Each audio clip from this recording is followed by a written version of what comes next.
Hello YouTube, it's me John Avenger. I'm doing a different series of videos now. Now that I've done box office fails, I want to do some box office hits that have come out over the last several decades.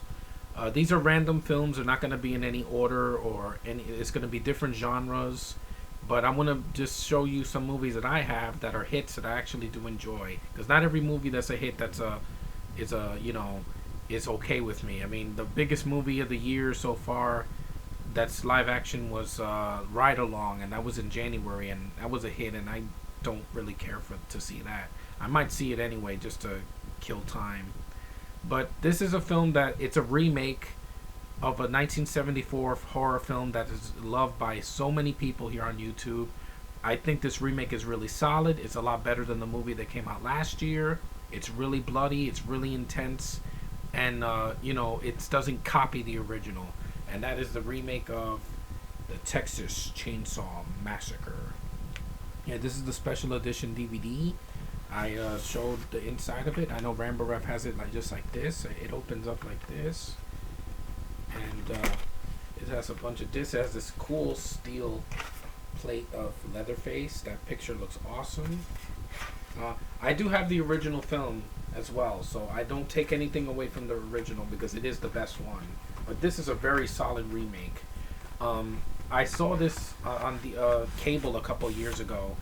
I saw it basically on like Stars, and I really enjoyed it. I'm like, wow, this movie is really good, and it's a remake, and it doesn't feel like the original. It takes some things from the original, but it also becomes its own film, so it's not a rip-off. Even the ending is different because in the ending, Leatherface actually gets really hurt. I mean, he gets his arm cut off, which is different from the original. In the original, the girl he gets. I think he gets not. The chainsaw gets on his leg and it cuts him, and that's about it. He doesn't get his arm or leg cut off because back in the 70s, it would have been too gory. But this remake, the gore is really good. The actors, I have no problem with the actors in this film for the most part. Jessica Biel, I think, is fantastic. I know a lot of people take a crap on her, saying she's one of the worst actresses in the world. No, when she was scared and running from Leatherface, it was fine. I had no problem with it.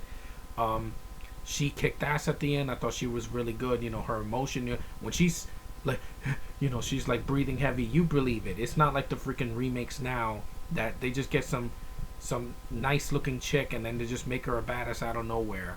Here, at least Jessica Biel, I liked her character. I like the characters in the car, in the van. It has homages to the original film.